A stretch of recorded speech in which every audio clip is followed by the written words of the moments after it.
Hello there. Nice doggy. You want a snack? You want my unemployment check? You can tell the difference. And you want this one? But this is actual food, and this would nourish you. And this, it's just paper that only has value to me. Unless my suffering is your nourishment. Jesus, okay.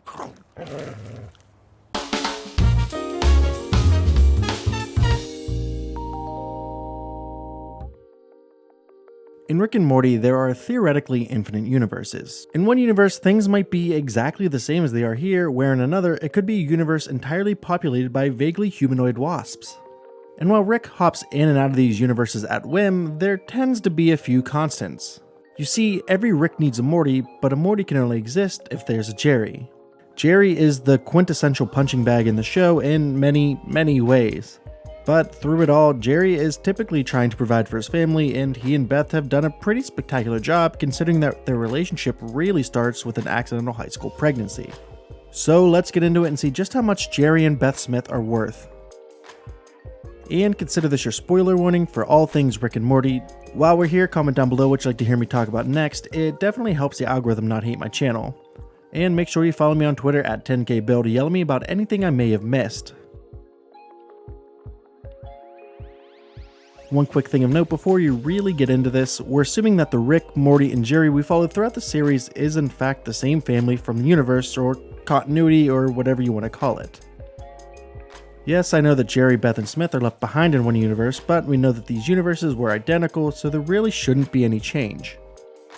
We know that Jerry and Beth are both 35, which means that using the beginning date for the show, both Jerry and Beth were likely born in 1978. Beth once described herself as a bright-eyed girl from Muskegon, Michigan, so we'll work under the assumption that they're both from there. We don't know a ton about their childhoods, aside from some slightly, scary things from Beth's. I didn't make Fruity Land to get rid of you, Beth. I did it to protect the neighborhood. Not in a noble sense. It was just more practical to sequester you before I had to start, cloning a replacement for every less than polite little boy or gullible animal that might cross your sociopath. But most of that doesn't matter. During their senior year of high school, Jerry and Beth decide to go to prom together. This night would result in Beth getting pregnant and would change their lives dramatically. In fact, we see their lives that they decide not to keep summer, and they're in vastly different places in their lives. You speak the true.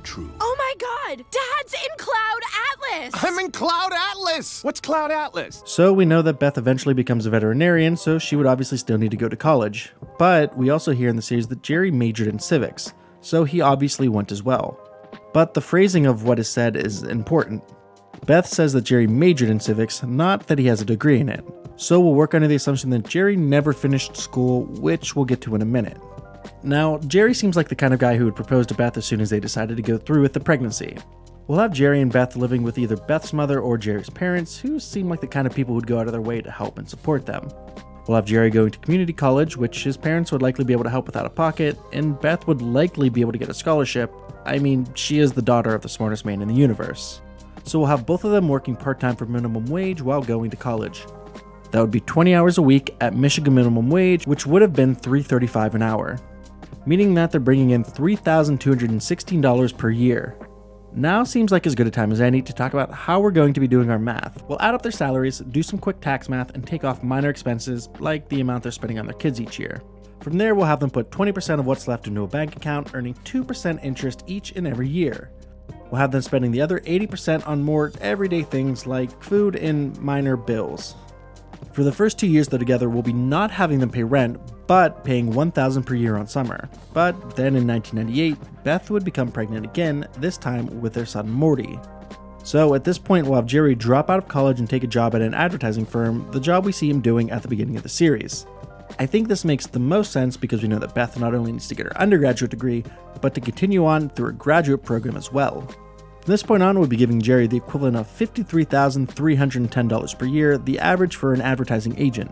We'll also be having Beth, Jerry, and their growing family move into a 2-bedroom apartment in Muskegon. An apartment like that would likely cost around $750 a month today, or $9,000 a year, which we'll be adjusting each year for inflation. They would live like this for the next 2 years until 2000, when Beth would graduate from undergrad and would then look to continue on. To become a veterinarian, you need to earn a doctorate of veterinary medicine, which means an additional 4 years of college. We know that Rick and Morty takes place in Washington State outside of Seattle. or at least that's what Justin Roiland, one of the creators of the show, has stated. This is a good chance to have the family move because, coincidentally, Washington State University has one of the best veterinarian programs in the country. And once again, we'll be assuming that Beth is able to score some kind of scholarship that would cover her tuition. We'll also keep her working 20 hours a week at Washington minimum wage, and Jerry's still working as an advertising agent. We'll have them get a 3-bedroom apartment in Pullman, Washington, where Washington State is. This would run around $840 a month or $10,080 a year. And obviously all these numbers will be adjusted for inflation each and every year. This would go on for the next 4 years until Beth would graduate with a doctorate of veterinary medicine in 2004. By this point, the Smiths would have $37,546.96. After her graduation, I'll have them stay in Washington State but move closer to Seattle. We'll have them living in the city until they've saved up enough to buy a home. At this point, Beth would be a full-fledged veterinarian. Veterinarians have an average salary of $95,460. For our sake, we'll be rounding that up to the equivalent of $100,000 even. They'll be paying more for a 3-bedroom here as well. They'll be spending around $2,000 a month on their apartment or $24,000 per year. I'll have them live here for the next 2 years while they save up for their home. And finally, in 2006, we'll have Beth and Jerry buy the home that we see them in for the series. We'll have them buy a home in Renton, a Seattle suburb. A 4-bedroom home with a garage in this area would be around $550,000. Adjusting that back to 2006 prices, that would cost $423,600. We'll up that to $430,000 for our estimates. If they put down 10%, that would be $43,000. If they took out a 30-year loan with putting 10% down, they would be paying $2,421 a month or $29,052 per year. Coming out of 2006, the Smiths would have $13,703.26. From here, we can fast forward to the beginning of the series, 2013. While it's hard to estimate exactly how much time has passed in the show, it honestly probably doesn't really matter too much. We only see a couple major things that would really affect the Smiths' finances. The first happens in 2014 during season 1, where Jerry gets fired. So from 2014 onward, we won't have Jerry making a salary. There's also a very short part where money isn't really a thing for a hot minute, but we'll kind of just ignore that because everything just sort of goes back to normal and no one really ever mentions it again.